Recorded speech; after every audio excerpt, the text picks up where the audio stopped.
Okay, for those of you who are stalwarts, thank you for being here. Thank you for staying for 2 days. As one of our former panels mentioned, this is hard stuff. And it's hard stuff, especially for those who have experienced it personally, and I know some of you are still here too. So thank you all for being here, and you'll be glad you heard this panel. So let's bring our panel out. Panelists, I hear you're back there. Don't be shy, come on out. So we wanted to have a panel that would talk to you about governments and how governments can work more effectively together. Because my co-chair, he'll get them out. And I'm going to embarrass one person, I think, as he comes out here. Is John there? Yeah, so John Picarelli from DHS for easily 2 years now has been just an absolutely wonderful supporter of the conference. And in case you haven't noticed, over the last few years, DHS has been busy with a lot of things in a lot of places. And whenever we called and we needed something and we needed a contact, John and I have talked at 11 o'clock, 2 o'clock in the morning. It was whatever it took to help us move this forward and to help in a really meaningful way in the fight against hate. So just personally, I want to recognize and thank John Picarelli for being just an extraordinary helper and supporter putting this together for us. So really appreciate that. And with that, I'm going to turn it over to him to run this really extraordinary panel, which is going to talk about U.S. and Canadian cooperation on issues around fighting hate. John? Thank you, Laura. That was really kind of you. And it's great to be back in Pittsburgh. I lived here for a few years in the late 1990s, and it's just great to be back in this city and to see the Steelers winning, which is also really nice. So what I wanted to start on this panel was to talk a little bit about what the Secretary kind of introduced earlier, and that is that I am the director of the Center for Prevention Programs and Partnerships at the Department of Homeland Security. And as CP3, as we're known, our vision is a resilient America where communities are united to help end targeted violence and terrorism. And the important word in there is help. We've heard a lot today about a behavioral approach, about using a public health approach to address the violence that results from hate. And that is precisely what CP3 is doing. Our goal is the goal of targeted violence and terrorism prevention is to get help to any individual who is displaying concerning behaviors and halt their progression to violence, ideally well before they commit a criminal or a violent act. It's an early prevention approach. It's one that has really strongly adopted a public health approach to violence prevention. But what does that really mean? Well, first and foremost, a public health approach to violence prevention is focused on the health and well-being not only of individuals but of communities. The approach starts prevention as early as possible. We seek to build resilience within individuals and communities to reduce the number of potential individuals who may progress to violence in the first place. But then we build programs that can aid those who might recognize concerning behaviors. And who's going to recognize those behaviors? It's going to be those who know individuals best: friends, family members, colleagues, and so forth. And what we want to do is ensure that there are programs, local programs, accessible programs, well-known programs that you can reach out to either as an individual who has concerns about yourself, but certainly about others. And so an offer of help can go to anyone displaying these concerning behaviors well before they do anything violent or criminal. It is by definition local. It is by definition a multidisciplinary approach. And for a host of very good reasons that the time here sadly won't allow me to really delve into, but I think you're going to hear from this great panel why local, why multidisciplinary. And finally, it's evidence-based. It relies on the continued advancement of research to help us better understand what are these concerning behaviors. But it also really relies on evaluation. We need to know what works, we need to know what doesn't, But most of all, we need to know why.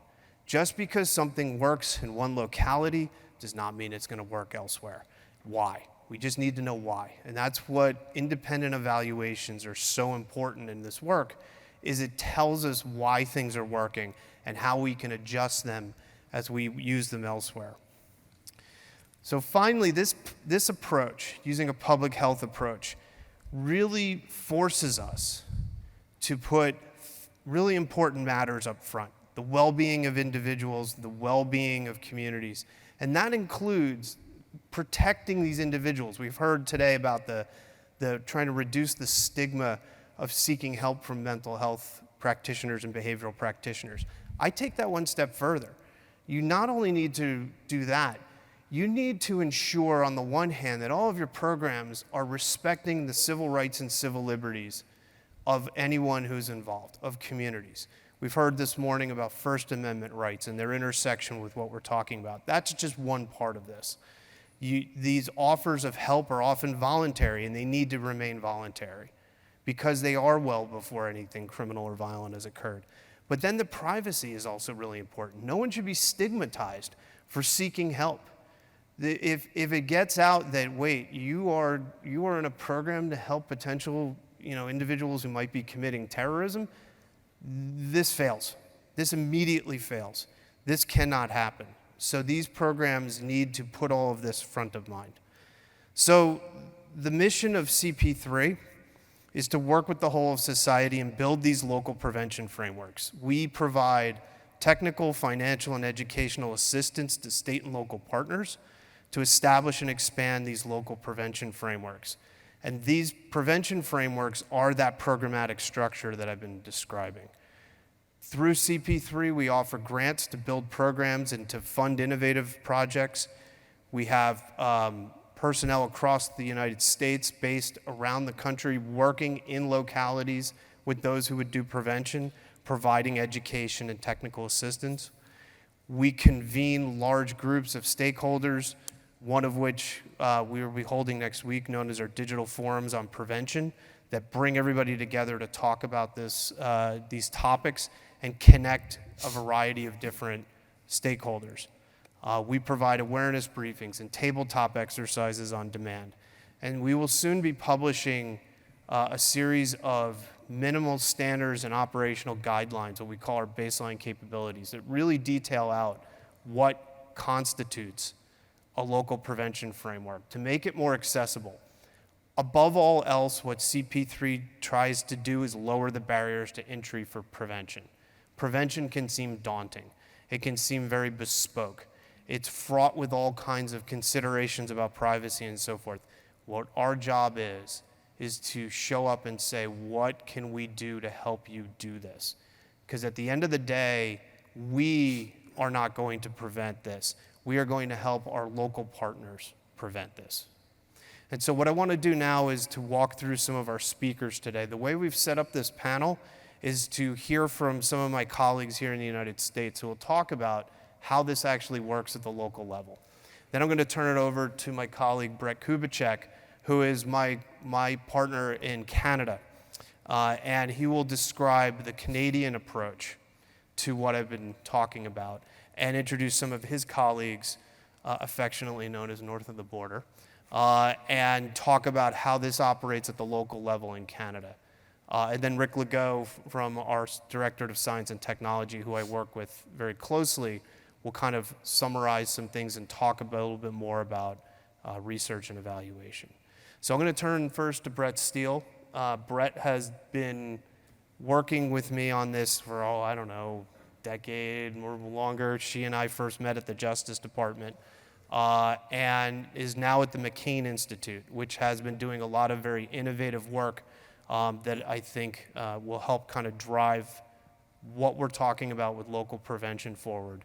And then we'll turn it over to Richard Aborn with the Citizens Crime Commission of New York City. So Brette, the floor is yours. Thank you, John, and thank you to Laura for pulling together this amazing event. As John mentioned, I am at the McCain Institute for International Leadership, and we have a couple programs that I want to highlight to kind of build a framework for what different prevention programs look like here in the United States and what we're finding so far in terms of what works. One of our programs that I want to highlight is our Prevention Practitioners Network. Richard is one of our steering committee members, and we're always grateful for his insights. This is a national network of interdisciplinary professionals dedicated to addressing targeted violence and terrorism across the United States. It's modeled in many ways off of the Canadian Practitioners Network. And what we're trying to do, just as John said, share promising practices across practitioners. A lot of that is happening here at this conference. But also, as John said, lower those barriers to entry for especially behavioral and mental health professionals who may be capable of accepting referrals but don't know quite where to get started.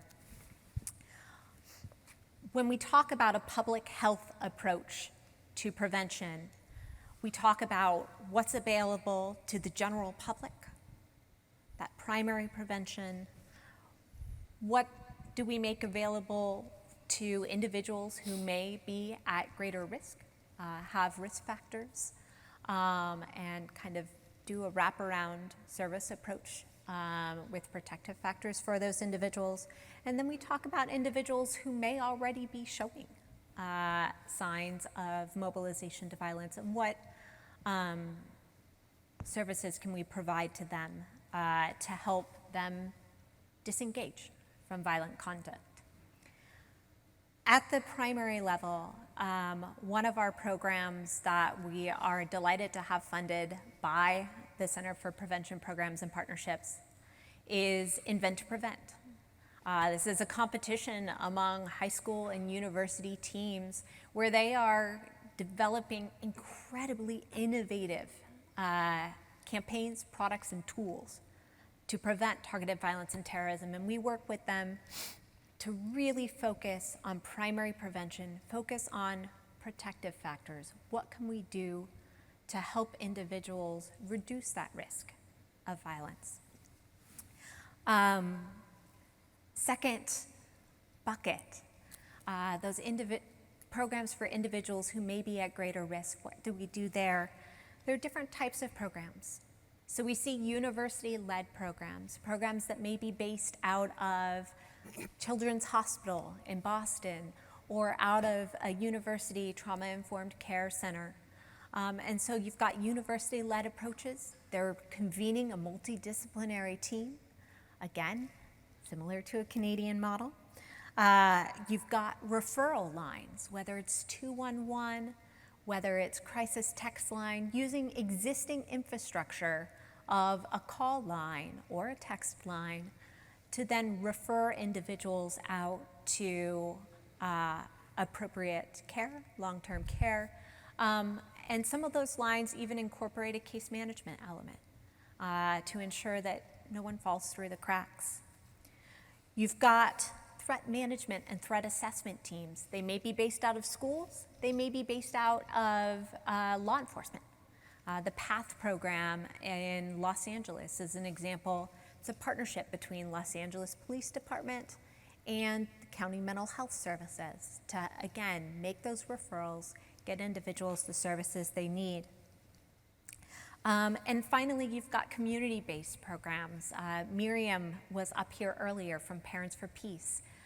So those are nonprofits, NGOs that have built infrastructure to really support parents who are seeking help for someone they love. We know that in 80% of cases, someone knows something. How do we encourage them to seek help? And then how do we help them find the resources that are most relevant to them? Finally, the category I want to mention is that tertiary prevention, that support for individuals who may already be mobilizing to violence, may already in some cases have committed criminal conduct. And there's different programs. I used to get calls from probation and pretrial services, from judges, from US attorneys. What do we have in X location? And there are national level programs like Life After Hate, helps people exit, in that case, violent white supremacist movements. And there are programs like Richard's at the Citizens Crime Commission of New York. And that program has really inspired the Department of Justice. And at one point, there was even a call to potentially replicate that approach across the country. So that just gives you a sense of different types of approaches that we're seeing in the United States. There are lots of pockets of innovation, pockets of excellence. There's really, as John mentioned, importance of staying local and adapting to local circumstances, co-designing with local partners, not assuming you know what's best, and being able to adapt existing infrastructure rather than needing to start from scratch. And so those are some of the lessons we've learned, and I'll turn it over to Richard.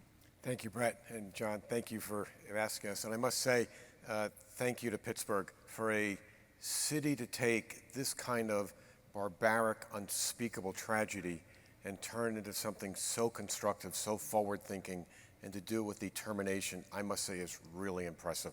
I'm just phenomenally thankful that you've asked us to come here. And again, please keep up what you're doing. It's really quite great. This has been a great event. And Brett, thank you. You've set up my talk perfectly. One of the great joys of following Brett is that she's always so clear you can easily transition into your own talk. So eradicate hate, that's a big topic. That's a very big topic. It's a very big challenge. This town is up to the task. But let's not kid ourselves. This is not going to happen overnight. But the space that we work in is actually a very narrow part of that. And I need to tell you a little bit about who we are in order to contextualize the work that we're doing. So the Crime Commission that I'm with in New York has been around for over 120 years. And our mandate, our current mandate, is to develop innovative ways to try and reduce the most extreme forms of violence. So that means we work on high-risk gangs and high-risk gang members. We do a lot of work around illegal guns and illegal gun trafficking with a special focus on kids and guns because that's such a toxic mix. And now we do a lot of work in the extremism space, both on the international side and on the domestic side, but again, in a very particular spot. Our team, much like John's team, is multidisciplinary. We are not just criminologists, we're not just criminal justice experts. We do have criminal justice experts, but we have a lot of behavioralists, we have a lot of researchers, we work with psychologists, and we work with policymakers. And we bring that sort of team together to analyze the gaps that are present in those efforts to prevent the most extreme forms of violence. We've done work trying to prevent gang violence. We work with individual gang members, ditto on guns. It was in that context that about 2 years ago, I received a call from the head of the National Security Division of the Department of Justice in New York, in the Eastern District of New York, and said they had a particular problem, which actually I had been hearing about for a while and will ring true to you the moment I tell you what it is. They said that they were very often developing cases where people were mobilizing to violence. They were clearly on a path to probably carrying out some bad act, perhaps a catastrophic bad act, but they hadn't yet risen to the point where either the FBI or the Department of Justice or NYPD had to make an arrest, or if they had to make an arrest, a full-blown prosecution was necessary. But they didn't want to turn away from the people. They didn't want to just ignore the people. We've all heard the horror stories about people that have shown up on the radar screen of law enforcement. Law enforcement doesn't have the resources, doesn't analyze it enough, turns away, and something bad happens. They were trying to avoid that situation. So they asked us whether or not we could take some of the learning from our gun and our gang work in getting people out of those lifestyles and apply it in the extremist space. And that was a really interesting question to me. I'm a former prosecutor, and I knew full well the need for early services when people are just starting to come in to the criminal justice system. So we spent the better part of a year, maybe even longer, doing extensive lit reviews, talking with every single person you can imagine. I met John in that process, who literally could not have been more helpful in connecting us with people. We sent people to Canada, interviewed a lot of Canadians, and then started working with some forensic psychologists to develop a behavioral health approach to trying to get people who are mobilizing off the pathway to mobilization. And that was the birth of the DEEP program, as it's now called. DEEP is an intervention, it's a mental health-based intervention that takes people who are actually mobilizing, they're moving towards violence, gets them into this therapeutic intervention, and they can stay in this therapeutic intervention, which is one-on-one with a therapist, a trained therapist, someone who's been steeped in our methodology. And they can stay in that program anywhere from 6 to 9 to 12 to 18 months, depending on what the therapist thinks that person needs. They then complete that program and they're handed over to what we call a BIS, a behavioral interventionist specialist, who takes the lessons that have been learned in the therapy and helps the participant, as we call the person, actualize those lessons and get them back into their normal life. We also supply wraparound services to that person, so we will help with housing. We've just last week helped somebody get into some housing on an emergency basis. And then we have a specialized job training and placement program that will help them get into work. That is also part of our gang work as well. We do that with gang members as well. The beauty of the DEEP program is it's really the last step before law enforcement uses more traditional means. But it's a way of helping individuals who have not yet reached that absolute acute crisis point. They're close, but that acute crisis point, it helps them, avoid the frankly sometimes draconian impact of the criminal justice system. Jail and prison, we know has negative impacts. It's sometimes very necessary. I've been in that business for a long time. I understand that. But if we can keep people out, they're much better off, and gives them the psychological skills to actually stop moving along the pathway to mobilization. Now, interestingly enough, we do not engage, I know there was a panel on this yesterday, so I want to be pretty clear about this. We do not engage in the process of trying to de-radicalize somebody or to remove the extremism from somebody. We don't even do that in the gang space. We are all about draining the violence out of somebody. We want to do everything we can to make sure that person no longer wants to engage in an act of violence. People have their views, and that's fine. And I understand sometimes people have extreme views. And I'm not going to sit here and debate someone's view that I may find extreme, or to use the judge's term yesterday, even abhorrent.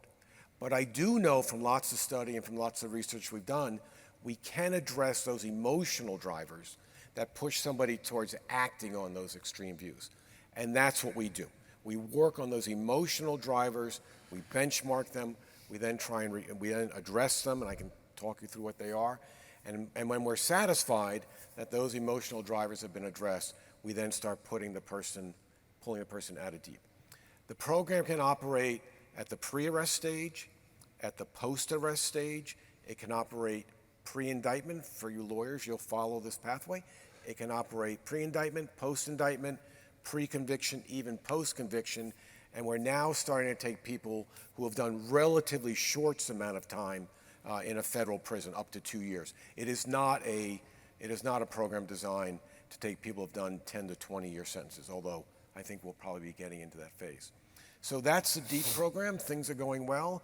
We kind of got shut down by COVID because the courts and the prosecutors got shut down, but we've been up and running now for the past few months, and it's moving along rapidly. There is interest at the national level of possibly replicating this, assuming we show that it works well, and we're really quite encouraged. And I'll just say this last two things in closing, because I'm watching the clock, and I know John will kill me if I run over. See the look? The next phase, which we're starting actually this week, is we're now reaching out beyond law enforcement. Our referral sources are federal prosecutors, state prosecutors, FBI, NYPD. We're now reaching out into the community and beginning to spread out the word that this is available to the community. So as John talked about, parents and loved ones, siblings, coaches, clerics, etc., that know of people mobilizing, but they don't want to pick up the phone and call law enforcement, will call us. And that's actually already starting to happen. So I'm actually very encouraged about that. Thank you. Thank you, Richard. Let me turn it over now to Brette Kubicek. when Brett and I first started talking about this panel, we had hoped to have a national group up here. But with COVID and other considerations and in discussions, we decided let's just focus on comparing how what you've heard here in a limited way in the US compares to actually a lot longer and a deeper and richer experience of doing this work in Canada. Because for me, I always see a lot of parallels. So I'm going to turn it over now to my good friend Brette Kubicek to talk a little bit more about the Canadian approach to prevention, and then to Sara and Gareth to talk about how that happens at the local level. Thanks very much, John. Yeah, in sort of thinking about what to try to bring to this, I mean, Richard, you put it well, this conference is remarkable. And thinking about Laura's call for us to think about action and moving forward and delivering on things, then this is not a standalone event. I wanted to talk a bit about the how. The title of the panel is sort of role of government in supporting what works. And for us, a lot of the process that John just mentioned has been, when it works well, is about shared, collaborative, cumulative learning. We're at the federal level, but a lot of the action happens locally, as many have mentioned. And so trying to figure out how we can support that has been a big part of the path. And another thing I wanted to do was make sure to emphasize how important in our development a somewhat similar initiative that happened in Canada called the Kanishka Project that went from about 2010 to 2016, born out of tragedy, multiple layers of damage, but where similarly the mission was to try to produce something positive. And we're still benefiting from that. So I wanted to mention this idea of shared cumulative learning because there's different types. There's the one on the title of, if we know what works, as Rick mentioned this morning, part of our job is to get that information out there. And often there's more we can and should be doing on that. But there's two other types that have been really important for us and continue to be because they take work and they take ongoing work. And the first one is roughly the mix of often when we do that shared learning, the result is, actually we don't know much, or the data isn't there, or the evidence isn't there. And sometimes when there is a bit of evidence and data there, it's that what we're looking at doesn't work. And it may even be worse. It may be that it's not just it doesn't work, well-meaning efforts for prevention, as others have spoken about already at the conference, can have unintended consequences around creating stigma and fear, creating a sense that an entire community is a threat because we're trying to bring prevention there. False positives, the ways in which bias or mistakes or misunderstandings can lead to wrongly labeling an individual or a social network or a group as a threat. You can imagine some of the damage that's done, and an example there is it sometimes can lead to pushing people further down or creating further grievance or potentially pushing someone further down a pathway. Some of these things are not, a lot of these things are not unique to this field. Especially when it comes to limits on data and evidence, we do still have to remind ourselves on occasion that on side of fields of prevention like public health, we're still quite young. There's an expectation that we've got a lot more to do. It's only in the last few years that you've started to see real growth in empirical data coming out of programs, coming out of evaluation. So compared to century plus of work in public health, we've got a long way to go. But there's another type of shared learning that's been really important for us, and you've heard hints already, and it's the kind that happens when you borrow and adapt carefully and appropriately from more established fields of prevention where there's more data, more evidence, more standards, thinking about Laura, a couple of the thoughts you had at the end of the lived experience panel. And much of the work that we've done in collaboration, this has been I don't feel a need to go too much into depth about the Canadian approach, because what you've heard from John, Brette, and Richard that's a lot of how we're trying to do prevention in Canada.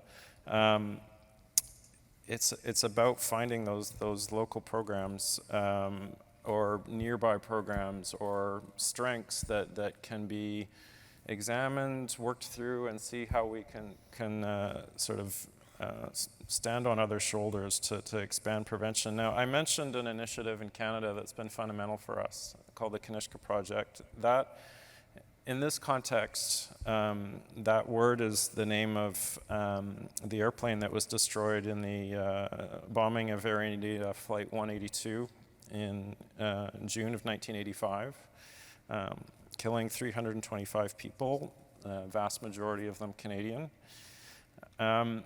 That may seem a while ago, but in 2006, we started a commission in Canada into the Air India bombing, because there was still a lot that there was a lot of unanswered questions about why efforts to investigate the threat beforehand didn't go as well as it should have, why there were very little to no successful prosecutions. And there was also a lot of damage done in terms of when the government ultimately apologized to the families of victims, referred to the administrative disdain shown by government to the family members. Now, in the course of that commission, a couple of things happened. One was that the judge and his counsel noted there was a real lack of useful research to help inform their work, to better understand the phenomena of terrorism in Canadian context and how to assess and evaluate counterterrorism efforts. And the families, the Air India Victims Families Association, who sort of have these getting very similar sense of the kind of energy and drive and passion here that thinking about Dr. Balgupta and Sushil Gupta sort of brought to holding government to account, but also wanting to see something positive done in the name of this event. And they called for an applied research program. Thankfully, the government at the time said, yes, we're going to do this. I was part of the team that tried to, in a relatively short period, we had less than 5 years to try and do a lot, but it led to I know I'm running close, I'll cut off soon, but a series of things resulted from that. I mean, we saw research that produced evidence about victim support in the aftermath of terrorism incidents, one of the first thorough academic scans of right-wing extremism in Canada by Dr. Barperi, who's on one of the panels tomorrow. Some of the very first studies on the use of social media by violent extremist groups, milieus, movements across different areas. Some of the first efforts to assess the effectiveness of counter-speech and counter-narratives. The creation of a national multi-university, multidisciplinary research network. Lots of connections to our international partners, and also connections to an emerging grassroots group of programs in Canada starting to build prevention efforts. And I want to just do one last point before I turn it over to Sara and Garth to give you more sense of some of what those look like. But Brette mentioned the Canadian Practitioners Network. It's the full title is the Canadian Practitioners Network to Prevent Radicalization and Extremist Violence. We knew very early, drawing lessons from Europe in particular, that prevention in this space, when it starts, the key people are often quite isolated from each other. It's a specialized field, hard problems, trying to figure out what to do. Having a way for them to connect with each other is really important. But we knew we needed more as well. You want those evidence-based resources, you want training, you want opportunities to go beyond just sharing. So near the end of Kanishka, we started to get to know a remarkable team of practitioners in Montreal. They were interdisciplinary team based at a health and social service center that had an academic, that had university affiliations, so you have academics embedded with practitioners in one of the most diverse neighborhoods in Montreal, who had years of experience dealing with everything from refugees coming from trauma, from conflict zones and their issues of trauma, family violence, youth at risk, dealing with hate, targeting the communities they were serving, and social polarization. They were one of the very first programs to get meaningful experience working with, taking a clinical approach to working with individuals at risk for involvement in violent extremism. And because they were under the Provincial Health and Social Service Ministry, all of that work was governed by the professional ethics and standards of them being under that ministry. And so that they were the ones that helped build kind of the concept for a Canadian practitioners network, that they are helping connect the growing group of prevention programs to build the evidence, share lessons. Now that we're seeing a lot more experience managing cases at risk, what they're producing is invaluable for us. So our role as government, support, invest, but be close to them, help them connect with additional opportunities. But as they learn, we are going to try and help raise the bar. Some of the standards that Laura mentioned in her point, that's where we're trying to get to. And that process is something that we do quite regularly with our U.S. counterparts and expect to continue. Now, I know I can just trip it over to Sara now because... Yeah, I'm sorry, we're not going to have time for the French translation. Yeah, right, so we'll just go straight to Sara. Straight to Sara. Thank you. You're welcome. Thank you. Dr. Thompson. Thank you. Good afternoon, everybody. My name is Sara Thompson. I am a professor of criminology at Ryerson University in Toronto, and I am the Associate Director of the Canadian Network for Research on Terrorism, Security, and Society, also known as TSAS. In my time this afternoon, I would like to provide a brief overview of some of my recent research, which has involved early evaluations of two collaborative, risk-driven, multi-agency approaches to CVE in Canada. These are Calgary's Redirect program and the Focus Toronto initiative. In 2017, I was awarded funding from Public Safety Canada's Canada Centre for Community Engagement and Prevention of Violence that would enable me to conduct early evaluations of these two programs. This 3-year, 2-site research project went into the field in mid-2017, and the final report was submitted to the funding agency in August of last year. The primary reasons that Redirect and Focus Toronto were selected for evaluation is because they are examples of two common approaches to implementing CVE programming that are commonly discussed in the research literature. More specifically, Focus Toronto leverages a pre-existing community violence prevention program and has layered in an additional CVE function, whereas Redirect, which is located in Calgary, Alberta, represents a standalone CVE-specific program that leverages local professional experience. Focus Toronto and Redirect Calgary were implemented in two different cities with very distinct and different urban contexts, but both cities experienced high-profile incidents of radicalized violence.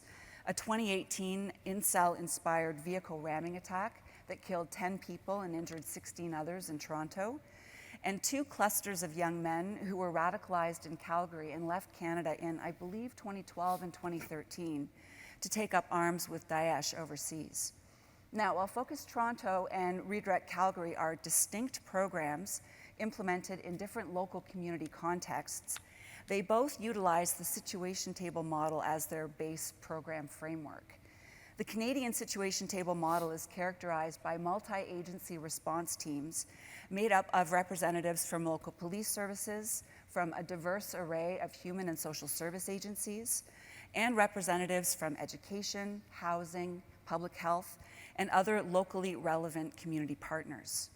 The collaborative process involves regular meetings where de-identified situations that is information on potential referred clients, are introduced to the tables by participating agencies.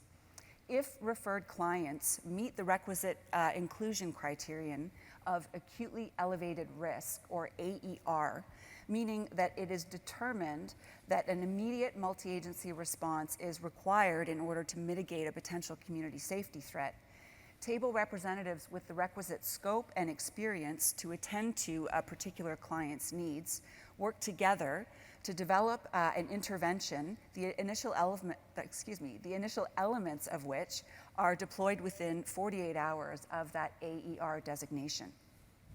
Table responses are considered successful when the immediate threat to community safety is addressed, and this is usually as a consequence of the individual being connected to the appropriate resources, services, and/or supports. So this all begs an obvious question: does this programming work? To answer this question, I need to first provide a little bit of additional context. So while prevention and intervention activities in the areas of hate and extremism have become a policy priority in many Western nations, the sheer breadth of this programming, as we've seen over the last few days, and we'll see again, I'm sure, tomorrow, the sheer breadth of this programming, its relatively recent implementation, and the nascent stage of CVE program evaluation have presented veritable challenges to assessing the efficacy of this spectrum of prevention and intervention-based programming. Pardon me. Indeed, building an actionable evidence base or knowledge base on CVE programming is an undertaking that first requires the development of research methodologies, measures, and instruments that are appropriate for the type of programming that is being examined, followed by the collection, analysis, and interpretation of program data, the drafting and dissemination of results, and the consolidation of research findings by reviewing and synthesizing research-based knowledge. These things take time. Another complex issue facing evaluators in the area of CVE programming is what we call the low base rate problem. That is, the relatively small number of people who radicalize to violence or are at risk of doing so. Simply put, sufficient sample sizes are required in order to make claims about the efficacy of this programming. So taken together then, these factors underscore the significant time, intellectual, and resource expenditures that are required to evaluate CVE programming and grow an actionable evidence base that can be used to inform policy and practice. Currently then, many CVE practitioners find themselves in somewhat of an operational quagmire, wherein there is widespread acknowledgement of the need for prevention and intervention programming in this space. Yet because a preponderance of this programming has not yet been evaluated, it is, as others on the panel have pointed out, it is as yet unclear what works effectively and what does not, which precludes our ability to identify and replicate good practice.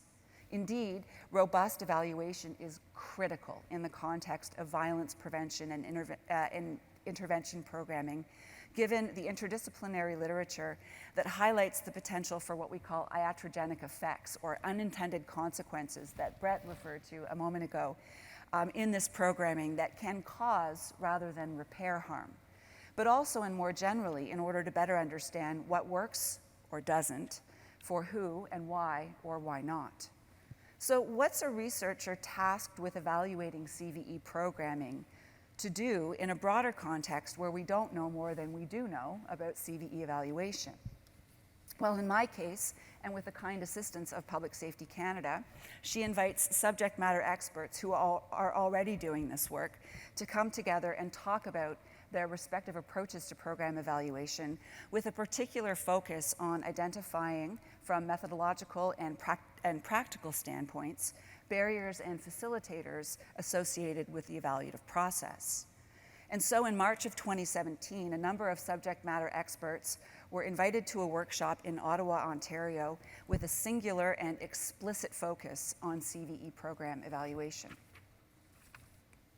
I'd like to briefly discuss two of the key pillars that were identified in this workshop and that underpinned my team's ultimate approach to evaluating Focus Toronto and redirect operations. The first pillar is to conduct what's called a formative evaluation.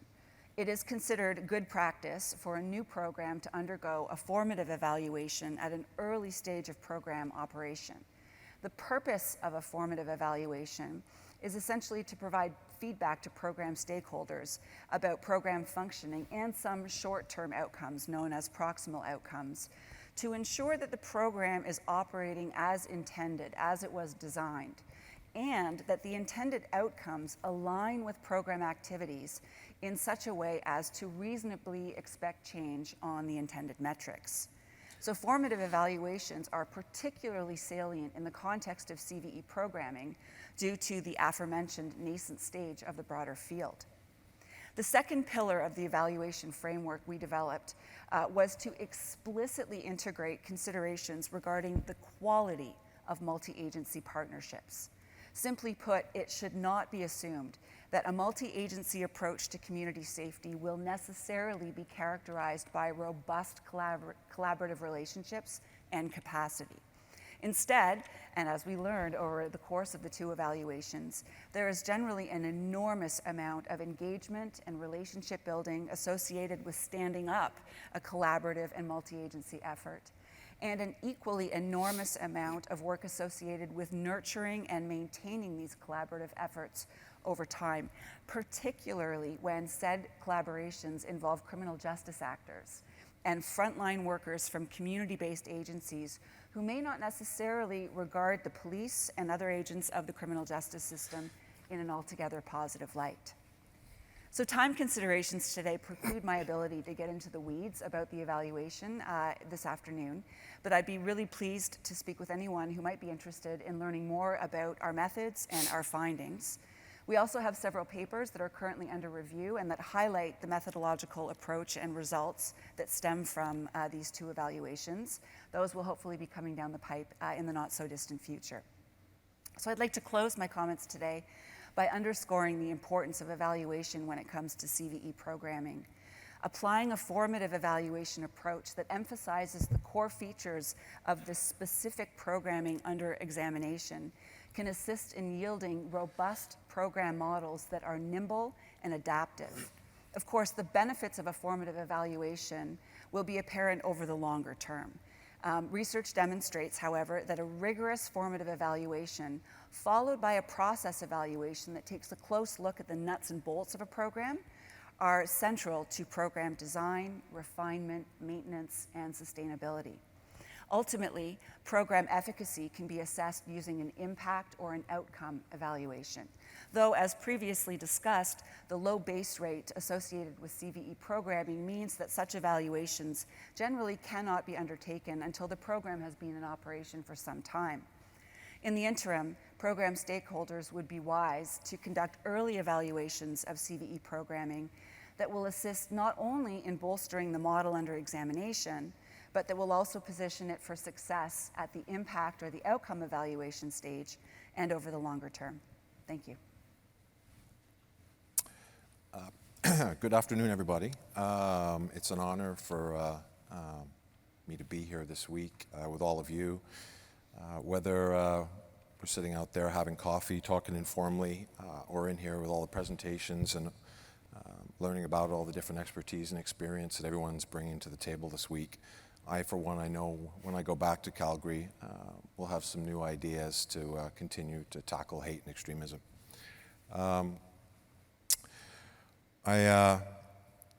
want to talk a little bit about the redirect program, but then I want to turn the table a little bit and then just talk about what the Calgary Police Service is doing in the hate realm as well.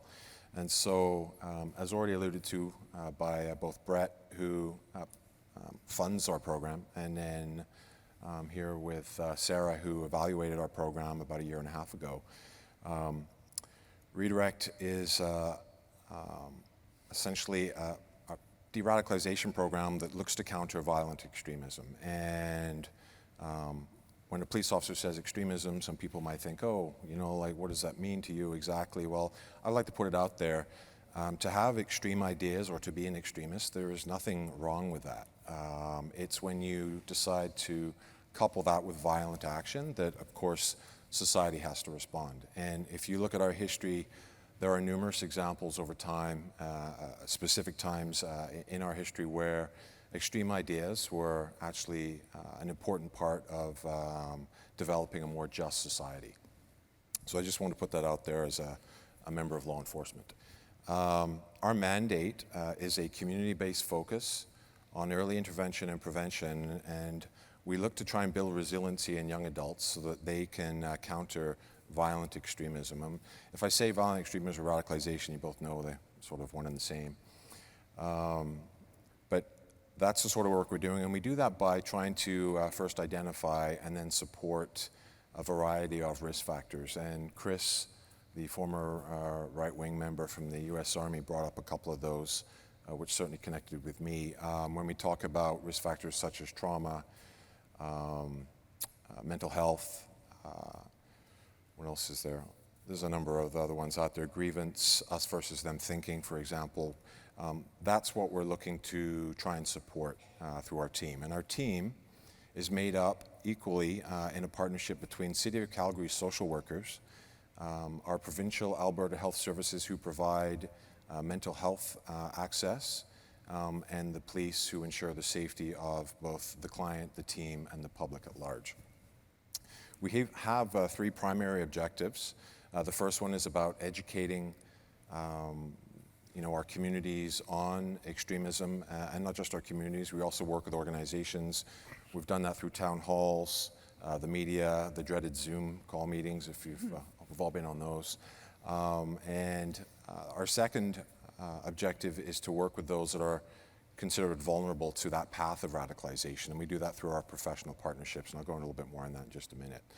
And then the third one, and like any good program, you need to evolve over time. And so over the last year and a half to 2 years, we've evolved to actually work with families that are affected by violent extremism. And we have a good but very terrible example right here in Calgary, where we work with a small group of refugees called Yazidis, and they originally come from northern Iraq, and at the height of the ISIS war, as ISIS was moving through their towns and villages, they would summarily execute the men, rape the women, and take the remaining boys to become soldiers to fight for them throughout Syria. So we have a number of them, about 300 to 400 in the city, and we're working with a few.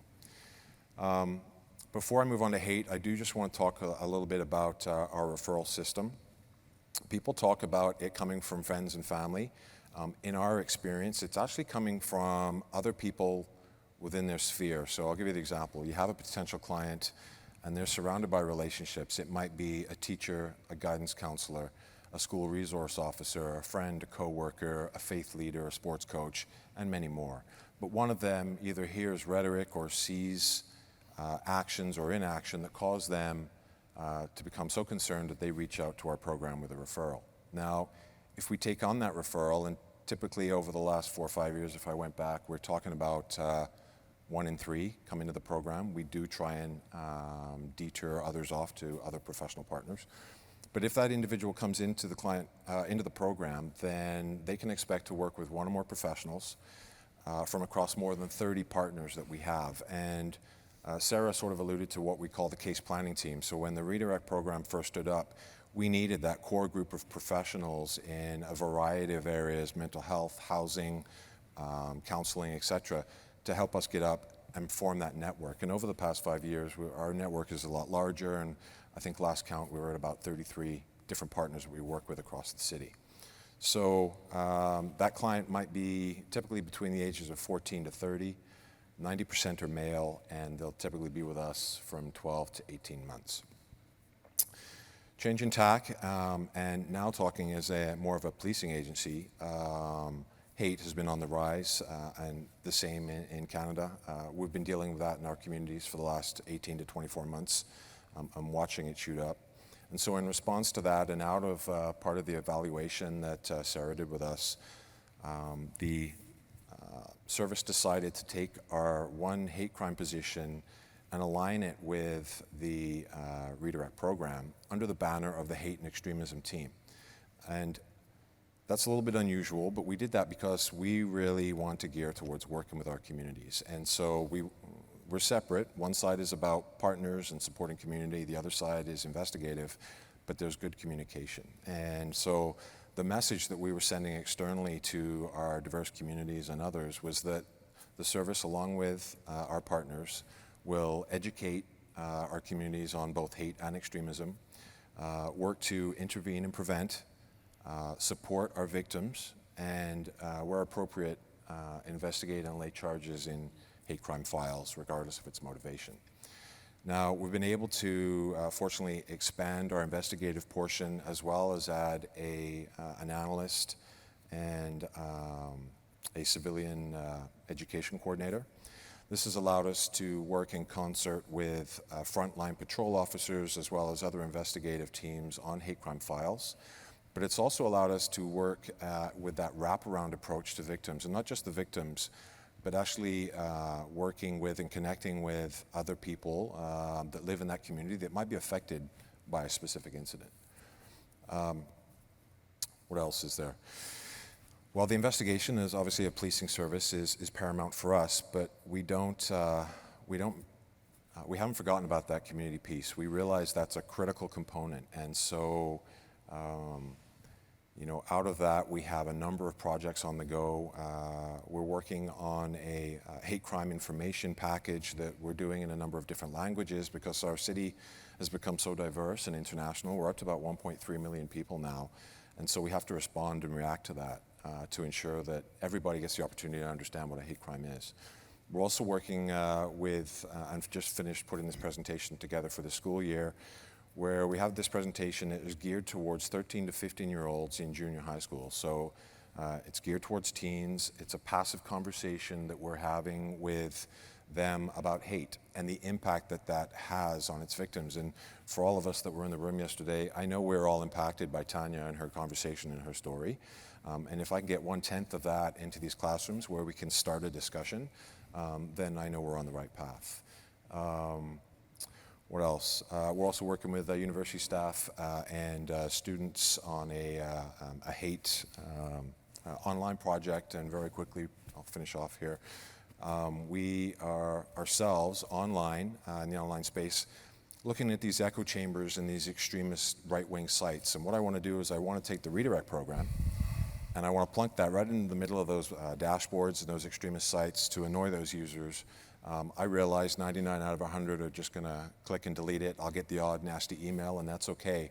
But I also believe that some of them, those users who are looking to find a way out, will look at that as a lifeline and reach out. And I was heartened yesterday by Moonshot when they talked about those stats. I think it was 15% that will consider going back and reaching out. And then finally, we're working with our Alberta government and policing agencies across our province to share all of our information with one another so that it just builds the overall understanding of the picture of hate in the province so that together we can eradicate it. And that's it. Brilliant. Thanks. Thanks very much. So it's left to me to kind of try and tie this all together.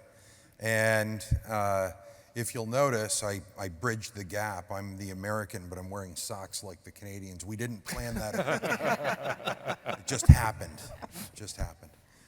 So what is the value? There are so many obvious values. Nobody's going to say there isn't one. But what is the value from my perspective in the history of working on these topics of our partnership with Canada? Canada has been a leader and partner in this area that has benefited the United States far beyond the scope that anyone would expect. They were the biggest partner that I had in developing a group that I'm certain that nobody here has heard of or will much care about, known as a 5-country research and development network on countering violent extremism. And have continued to be operationally in research and development the most open partner with the greatest sharing of priorities, information, and knowledge. And Brette Kubicek co-chairs this 5-country group with me. We hope that 2 heads are better than 1, and that 5 heads are probably better than 1 as well, in order to be able to pull together these programs because we have such common problems and needs. When we hear about the problems and we hear about the impact of these problems, I think to some people, depending upon their viewpoint, solutions can be pretty straightforward. We just need more of what we have.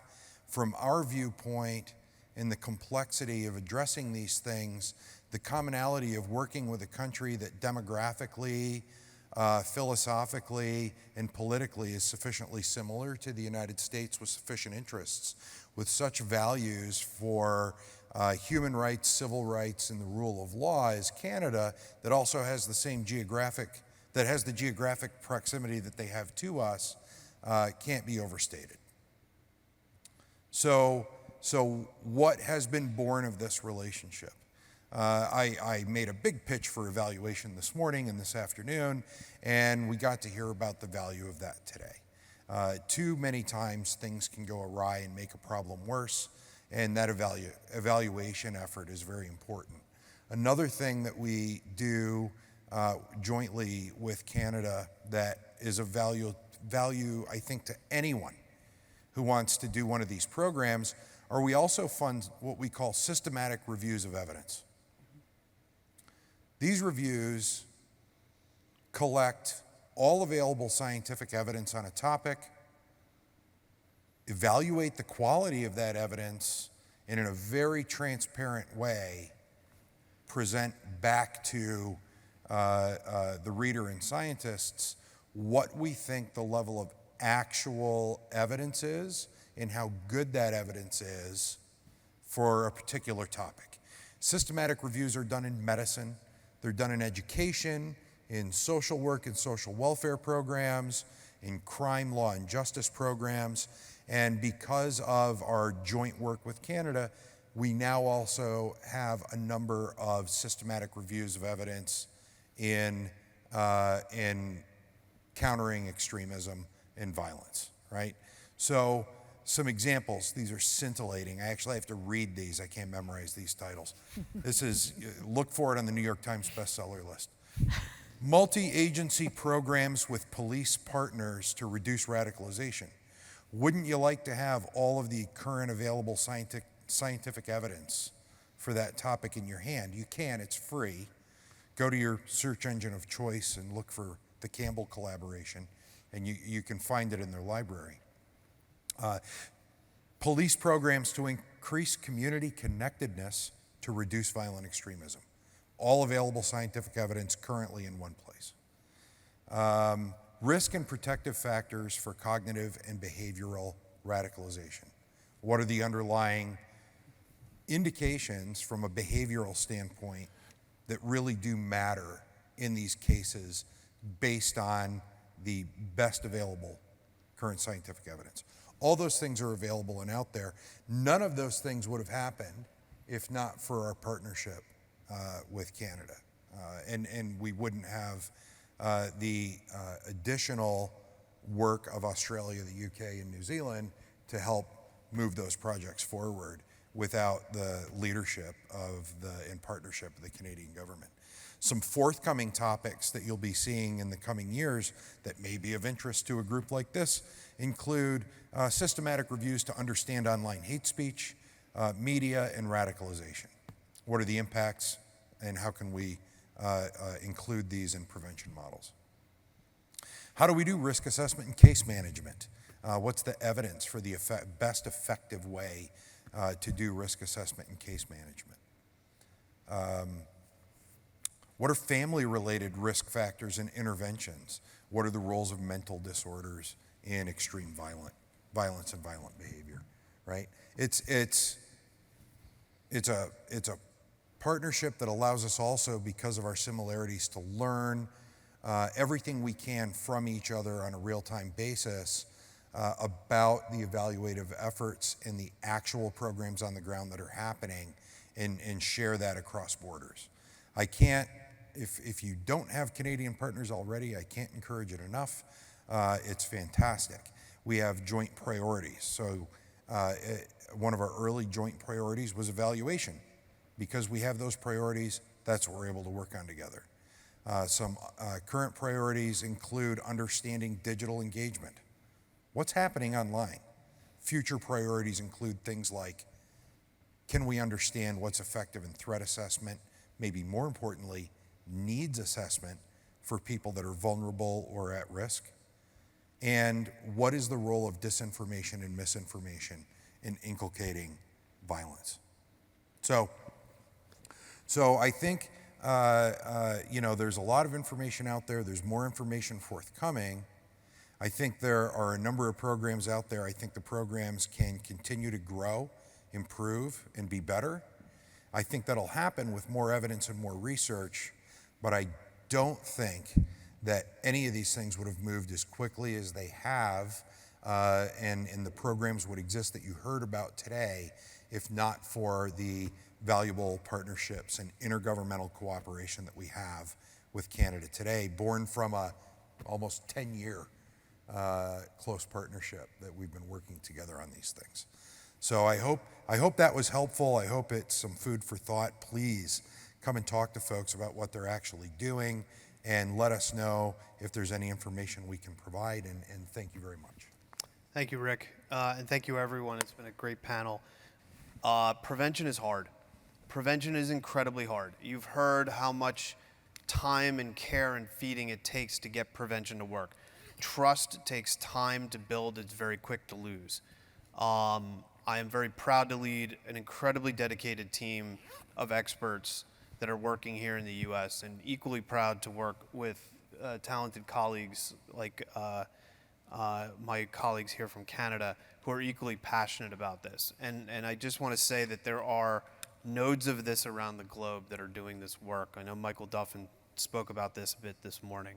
One of the challenges that lies before us is to continue to bring all these folks together and do the work Rick was discussing, to get the practitioners talking to one another. It's all great for us government types to talk to one another. We do that all the time. We need the people who are actually doing this locally to talk to one another and cross-pollinate. So that was one. The other is that Laura repeatedly has asked for us to come up with ideas to work on for next year. So I'm going to call an audible and say this is the one. We actually have to do a probabilistic survey here in the United States to figure out how many local law enforcement agencies we have. Think about that for a second. That's how big this country is, okay? So when we talk about taking something and pushing it to the local level, local law enforcement is not the perfect proxy for estimating the number of localities we have out there, but it starts to give you a sense of the scale that we run into immediately. One thing that I think we could be talking about quite a bit with our Canadian partners and others is how best to drive this to scale. How can we, as federal government, maybe at state government, how can we ensure that what's happening at the local level has the fidelity to the evidence that Sara and Rick talked about, has fidelity to the importance of civil rights and civil liberties and privacy that we've all talked about, and ensure that we are actually seeing on the ground these prevention efforts being effective, flourishing, and helping in a way that instantiates the medium to long-term solution set for this problem. Prevention isn't going to end this overnight, but prevention is going to hopefully put this in the rearview mirror if we do it right in the medium to long term. So with that being said, I thank you all for your attention. I hope you can join me in a round of applause for our great panelists today. Thank you.